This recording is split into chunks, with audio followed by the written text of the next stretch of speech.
नमस्कार, hornbill TV देख रहे हैं आप। मैं हूं आपके साथ विशाल गर्ग। बड़ी खबर का रुख करेंगे। देहरादून से बड़ी खबर मिल रही है। कांग्रेस ने किया राजभवन कूच। प्रदेश अध्यक्ष करण माहरा के नेतृत्व में राजभवन कूच। प्रदेश सह प्रभारी सुरेंद्र शर्मा, वरिष्ठ पदाधिकारी भी मौजूद। अडानी को बचाने, मणिपुर हिंसा पर पीएम की चुप्पी से है नाराजगी। तो ये बड़ी खबर आपको बता रहे हैं, जहां पर कांग्रेस ने आज राजभवन का कूच किया है। इस दौरान बड़ी संख्या में कांग्रेस नेता सड़कों पर नजर आए और ऐसे में पुलिस प्रशासन ने भी बैरिकेडिंग लगाकर कांग्रेस पार्टी के लोगों को रोका है।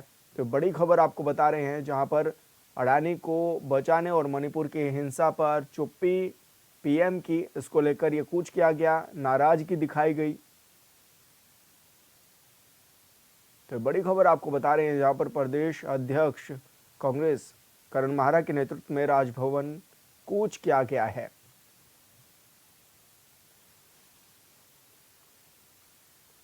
कांग्रेस राष्ट्रीय अध्यक्ष मल्लिकार्जुन खड़गे के आह्वान पर गौतम अडानी मामले पर और मणिपुर हिंसा को लेकर देशव्यापी राजभवन कूच किया गया।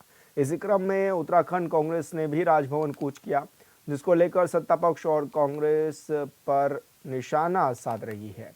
बीजेपी प्रदेश मीडिया प्रभारी मनवीर चौहान का कहना है कि कांग्रेस पार्टी विदेशी ताकतों के साथ मिलकर इस तरीके का कार्य कर रही है।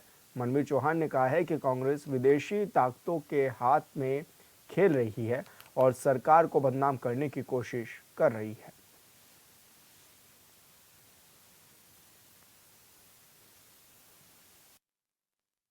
देखिए, देश की जनता जानती है कि कांग्रेस के झूठ का पर्दाफाश हो चुका है, इसलिए वो अपनी बात को सच साबित करने के लिए बार-बार झूठ बोल रही है।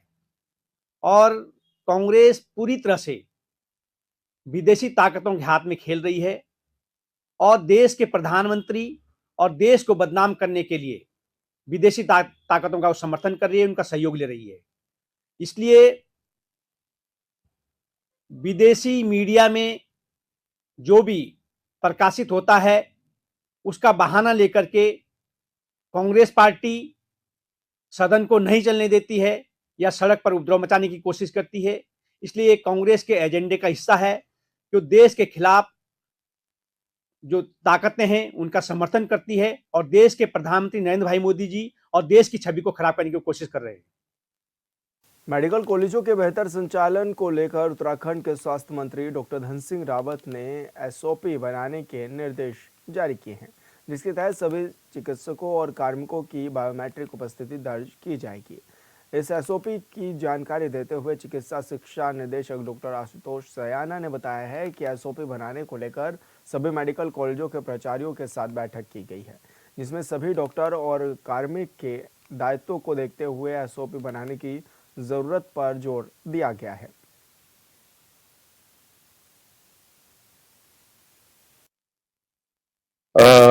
उसमें जो ये एसओपी बनाने की बात थी माननीय मंत्री जी के द्वारा, जो इसमें हमने एक बैठक कर ली है, सभी मेडिकल कॉलेजों के प्राचार्यों के साथ जो है एक बैठक करी है और विस्तृत चर्चा हुई है।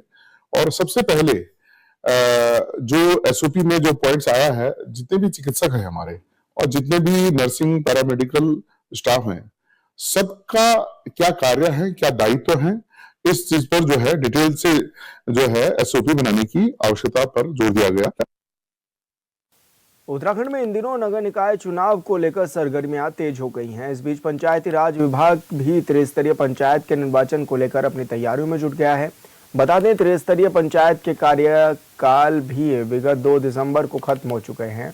हरिद्वार जिले को छोड़कर प्रदेश के सभी 12 जिलों में एक साथ त्रिस्तरीय पंचायत चुनाव होने हैं। प्रदेश के पंचायती राज सचिव चंद्रेश यादव ने बताया है कि निर्वाचन आयोग के साथ पंचायती राज विभाग की बैठक हुई है और इस बैठक में त्रिस्तरीय पंचायत के चुनाव और अन्य तैयारियों को लेकर चर्चा भी की जाएगी। हालांकि उन्होंने ये भी साफ कर दिया है कि अभी सबका फोकस उत्तराखंड में होने वाले निकाय चुनाव को लेकर है। पंचायत चुनाव को लेकर हमारी तैयारियां चल रही हैं, लेकिन पहले सरकार की प्राथमिकता नगर निकाय के चुनावों को संपन्न कराना है। उसकी जो नगर विकास विभाग है उसके द्वारा अपनी तैयारियां की जा रही हैं। जहां तक पंचायती राज के त्रिस्तरीय चुनाव का संबंध है, आज हमारी निर्वाचन आयोग के साथ बैठक है, उसमें जो आगे की कार्रवाई है उसके बारे में निर्णय किया जाएगा। उत्तराखंड में आपदा जैसी स्थितियों से निपटने के लिए आपदा प्रबंधन विभाग लगातार अपनी तैयारियों में जुटा हुआ है। आपदा प्रबंधन सचिव विनोद कुमार सुमन ने बताया है कि जिन क्षेत्रों में आपदा जैसी स्थितियां ज्यादा देखने को मिलती हैं, उन क्षेत्रों में स्थानीय लोगों को ट्रेनिंग दी जा रही है। इसके साथ ही जिला प्रशासन भी अपने स्तर पर अधिकारियों को कई तरह की जानकारी और ट्रेनिंग देकर उन्हें आपदा जैसी स्थितियों से निपटने के लिए पहले ही तैयार कर रहा है।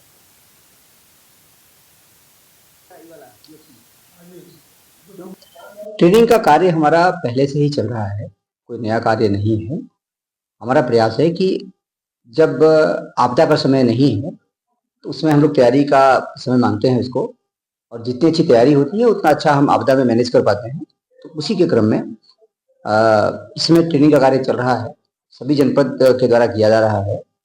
अब हमारा प्रयास है कि स्कूलों में या जन समुदाय तक या जिस जगह ज़्यादा आपदा आती है वहाँ पे हम ट्रेनिंग करावें। उस दिशा में कार्रवाई चल रही है और उसको थोड़ा सा एग्रेसिव तरीके से करने की प्लानिंग चल रही है। अभी योजना बन रही है हमारी, बहुत जल्दी हम इसको लॉन्च करेंगे। चंपावत के लोहाघाट में जल निगम की लापरवाही के चलते इलाके में पानी की सप्लाई नहीं हो पा रही है। 12 दिन से कोली ढेक में पेयजल के लिए हाहाकार मचा हुआ है। अब स्थिति ये है कि ग्रामीणों ने विभाग के खिलाफ आंदोलन की चेतावनी भी दे दी है।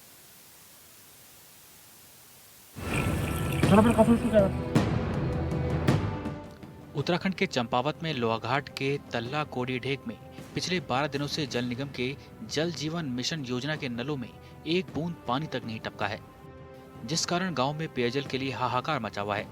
ग्रामीणों ने समस्या का समाधान न होने पर आंदोलन की चेतावनी दी है। मैं भूतपूर्व सैनिक कैप्टन मोहन सिंह ढेक, कोली ढेक का स्थायी निवासी हूँ। मेरे कहने का मतलब यह है कि हमारी एकल लाइन जो कि मायावती से कोली ढेक तक आती थी, 2023 में इसको हमने घर घर जल घर घर नल में विभाग के कहने के मुताबिक इसको ट्रांसफ़र कर दिया था। यह लाइन कोली ढेक झील के नीचे से आज भी सुचारू रूप से चल रही थी। जब इसमें पानी भर रहा था, अभी मैंने विभाग से रिक्वेस्ट की कि इस लाइन को डाइवर्ट करें। विभाग ने ठीक उसी समय इसको डाइवर्ट करके जल संस्थान को पैसा भी आवंटित कर दिया था, ऐसा मैंने सुना है। रिटायर कैप्टन मोहन सिंह ढेक ने बताया कि पिछले 12 दिन से गांव में पेयजल के लिए हाहाकार मचा हुआ है। जल निगम के अधिकारियों को समस्या बताने के बावजूद समस्या का अभी तक समाधान नहीं किया गया। अधिकारी जन समस्या को लेकर गंभीर नहीं दिख रहे। उन्होंने बताया कि गांव के युवाओं ने पेयजल लाइन ठीक करने की कोशिश की, लेकिन कामयाब नहीं हो पाए। जल संस्थान ने सुना है कि उन्होंने किसी को ठेका दिया है, जो कि 2023 से अब तक ना बन सकी। इसमें एक टैंक बनना था और लाइन डाइवर्ट होकर आना था। अभी यह लाइन 12 दिन से, जिस दिन लोहाघाट में फर्स्ट बार बर्फ पड़ी थी, उसकी रात से आज तक पानी नहीं आया है। मौजूदा वक्त में स्थिति है कि ग्रामीण काम धंधा छोड़कर दूर दूर से पेयजल लाने को मजबूर हैं। यहाँ तक कि रोजाना के कामों के लिए भी ग्रामीणों को पानी उपलब्ध नहीं हो पा रहा। पानी की कमी के चलते लोग शौच के लिए झील के किनारे जाने को मजबूर हैं। कैप्टन मोहन सिंह और ग्रामीणों ने जल्द समस्या का समाधान न होने पर आंदोलन की चेतावनी दी है। बहुत किल्लत है, महिलाएं इधर उधर भाग रही हैं। कोई अक्कलधारा से ला रहा है, कोई खेती खान से ला रहा है, कोई जो है सुई से पानी ला रहा है। और सुबह सुबह की प्रक्रिया के लिए लोगों के हाथों में बोतल लेके झील की तरफ जा रहे हैं।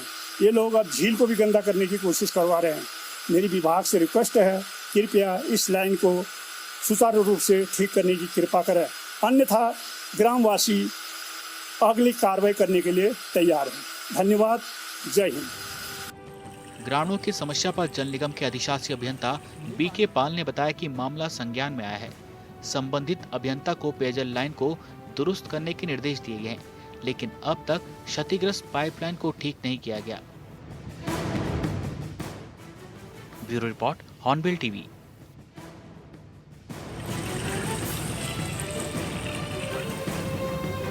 कानून अभियान से जुड़े 5 लोगों का दल अल्मोड़ा पहुंचा है, जहां दल के सदस्यों ने सीएम धामी को धन्यवाद देते हुए भू कानून को लेकर अपनी राय भी व्यक्त की है। इस दौरान उन्होंने कहा है कि भू कानून के प्रति जागरूकता बढ़ाने के लिए अभियान चलाया जा रहा है।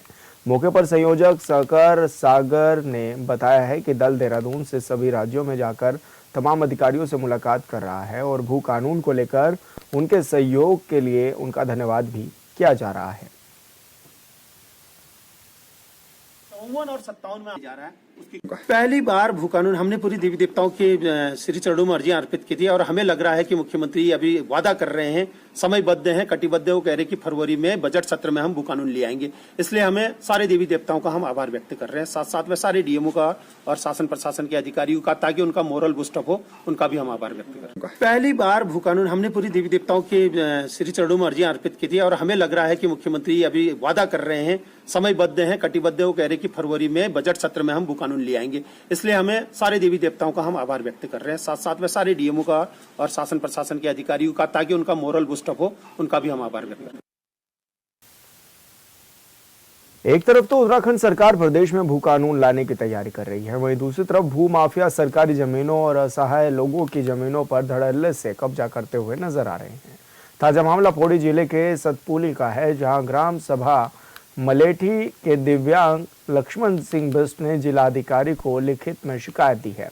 लिखित शिकायत में दिव्यांग ने बताया है कि एक जाने माने स्थानीय उद्योगपति सुंदर सिंह चौहान ने फर्जी तरीके से उनकी कई नाली भूमि पर अवैध कब्जे कर लिए हैं। वहीं शिकायत का संज्ञान लेते हुए जिलाधिकारी ने मामले में मुकदमा दर्ज कर जांच करने के भी आदेश दे दिए हैं। मेरे समझ ये है कि ये जमीन हमने कम से कम 15 साल पहले ली थी और 15 साल खातेदारों ने बेची है।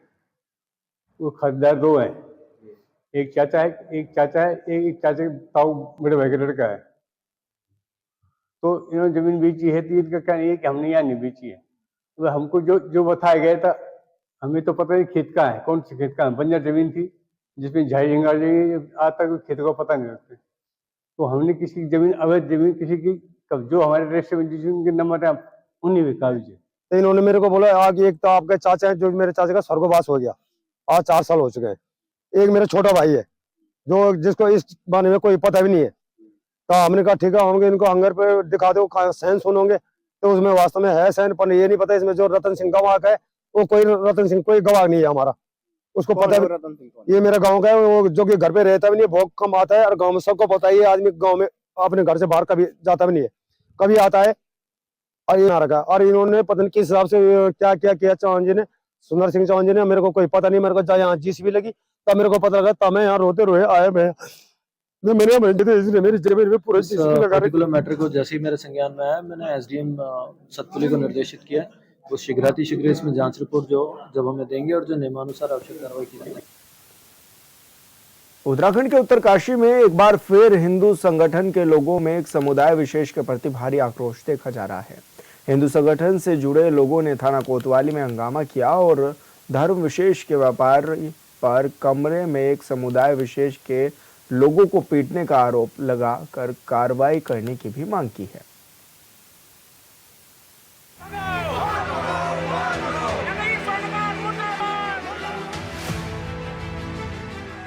उत्तरकाशी के कोतवाली थाना में हिंदू संगठन के लोगों ने जमकर हंगामा किया और आरोपी पर कार्रवाई की मांग की। धर्म विशेष के स्वर्णकार पर हिंदू वर्ग के 2 लोगों को कमरे में बंद कर पिटाई करने का आरोप है। आज जो घटना हुई, आज ये काशी में जो घटना हुई है, ये बहुत ही शर्मनाक घटना थी। अपना हिंदू भाई देश के किसी भी कोने से हो, किसी भी कोने से आया है, वो अपना हिंदू भाई है और उसके साथ समस्त हिंदू संगठन खड़ा है। कहीं भी उसके साथ आज जो अमीन मंडल करके एक मुस्लिम ज्वेलर्स था, एक हिंदू भाई के साथ कमरे में बंद करके अरेस्ट करके, हाउस अरेस्ट करके इलीगल तरीके से उसके साथ मारपीट की है। ये बहुत ही शर्मनाक घटना है, निंदनीय घटना है। इसका समस्त हिंदू संगठन और व्यापार मंडल, स्वर्णकार मंडल सभी इस निंदनीय घटना का घोर विरोध करते हैं।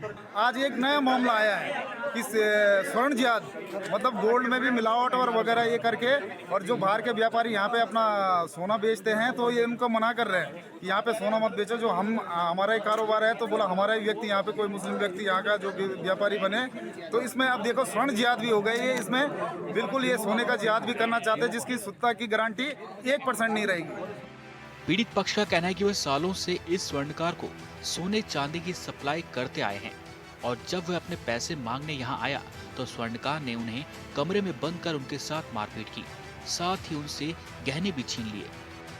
हमको कह रहा था कि सुबह फ़ोन किया उसने कि कहाँ पर हो, मैं कहा मैं उत्तरकाशी में हूँ। चलो ठीक है, मुझको मिलना। मैं उसके मेरे ताया जी उसके पास गए, ताया जी को मारा कुटा उधर। कहता चलो ठीक है। बाद में मेरे ताया जी रूम पर आए, फिर 3-4 जाने रूम पर लेके आया। फिर रूम पर आके मुझको मारा गुटा, गलाली गलोच किया। कहता 10 लाख रुपये दे, तुम्हारा सामान गलत है, नहीं तो तुमको जाने नहीं देंगे। मेरे पास 65,000 रुपये कैश था और मेरे पास गोल्ड की फुल्ली भी थी, जो वाली फुल्ली होती है, 2-250 ग्राम 12-13 लाख का वो सामान था। मेरे पास कैश भी था 65,000 रुपया, वो भी अपने साथ ले गया। कहता 10 लाख रुपये और दे, फिर तुमको जाने देंगे। फिर मैंने उसको क्वेश्ट किया, उसके पैरी पड़ा, मैं उसको जाने दे। कहता नहीं जाने दूंगा। फिर बाद में मुझको रूम पर बंद करके मेरे ताया जी को साथ में ले गया। भाई है जो कि अमृतसर से यहाँ पे कई सालों से अपना सोने का सामान बेचने आते हैं, व्यापार करते हैं। तो आज जब वो उत्तरकाशी में आए तो उत्तरकाशी मुख्य बाजार में जो आमीन ज्वेलर्स के नाम से दुकान है, तो वहाँ पर वो कुछ अपना सामान लेने गए थे और उन्होंने वहाँ पे सामान दिया। और जब उन्होंने वहाँ से अपने सामान के पैसे उस व्यक्ति से मांगे, आमीन ज्वेलर्स से, तो उसने उनका सामान ये कह के नकार दिया कि आपका ये सामान डुप्लीकेट है। इसे 1.5 महीने बाद याद आया। आज तक इसने कभी, जो हमारा व्यापारी भाई था, उसे कभी नहीं बताया था कि आपका सामान डुप्लीकेट है। तो और जब ये मामला हुआ तब ये चीज़ कह सके, इसने इस व्यक्ति को नकार दिया और उसके पैसे देने से मना कर दिया। उत्तरकाशी मुस्लिम व्यक्ति है, इसने फिर हमारे व्यक्ति के साथ मारपीट की और उसके फिर पिताजी से ये कहा कि आप पहले नीचे अपने पंजाब से 10 लाख रुपए मंगाइए, उसके बाद हम आपके बेटे को छोड़ेंगे। मामला धर्म विशेष का होने के कारण हिंदू संगठनों से जुड़े लोग थाने पहुंचे और संबंधित व्यक्ति के खिलाफ कार्रवाई की मांग की। पुलिस ने मामला दर्ज कर जांच शुरू कर दी है। वहीं स्वर्णकार संघ का कहना है कि संबंधित स्वर्णकार को संघ विरोधी गतिविधियों के कारण पहले ही निष्कासित किया गया है। मैंने कितनी बार एसपी साहब को कितनी बार हमने लिखित दिया और इनका नाम दिया बाकायदा। अभी एक रजनीश ज्वेलर्स है जो मुमडन है, वो रजनीश कैसे हो सकता है? रजनी।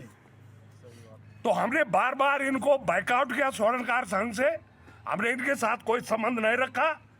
इन लोगों ने लूटा और लूट रहे हैं हमारी गरीब पर। हमने तो रामला मंच से भी ऐलान किया, मार भी रहे हिंदुओं को आज तो ना। और ये प्रशासन की बड़ी नाकामी है। मैंने कितनी बार 2-3 एसपीओ को लिख के दिया कि ये लोग जो है किराए की दुकान, किराए का मकान, जब समझो तब भागे भी, और गरीब जनता का लाखों रुपए, 2-3 लोग भागे भी। नाटक नीचे से जांच करके लाते, सामान मेरे को देके चला गया। अभी जो मैंने वो सामान जांच कराया, इसमें से कैरेट कम निकल गया। तो मैंने कहा भाई तुम सामान मेरे को दे रखा है, ये तो कम कैरेट निकला, तुम सामान ले लो, मेरा पैसा वापस दो। उल्टा आके यहाँ पे थाना पे गया, मेरा उल्टा इल्जाम लगा दिया। तो आरोप लगा रहा है कि आपने अरे नहीं, गलत है वो। अगर मैंने मारपीट किया होगा ना, कैमरा तो है, देख लो। आपके साथ 3-4 लोग गए थे होटल में? नहीं, मैं गया तो कैमरे में तो आ रहा है 3-4 लोग बता रहा है, कैमरे में आएगा। 3-4 वो रमेश है, उसका उताव है, नहीं है, आए ना 3-4 लोग आपके साथ? 3-4 कोई नहीं है, वो झूठ बोल रहा है। कोई नहीं, बात बता रहे कैमरे से। हाँ, एक कारीगर मेरे साथ रहते हैं, वही आ रहा था बस, और कोई नहीं। कितने पहले बाद पता चला आपको? मेरे को ये 15-20 दिन पहले पता चल गया था। उत्तरकाशी में पहले से ही एक मस्जिद को लेकर विवाद है, जिसका मामला हाई कोर्ट में है। इधर किसी एक दुकानदार की गलती की वजह से फिर से समुदाय विशेष के खिलाफ लोगों में भारी आक्रोश बढ़ता जा रहा है। आरोपी के खिलाफ मामला दर्ज कर कड़ी कार्रवाई की मांग की जा रही है। फिलहाल पुलिस पूरे मामले की जांच कर रही है। उत्तरकाशी से हॉर्नबिल टीवी के लिए दीपक नौटियाल की रिपोर्ट।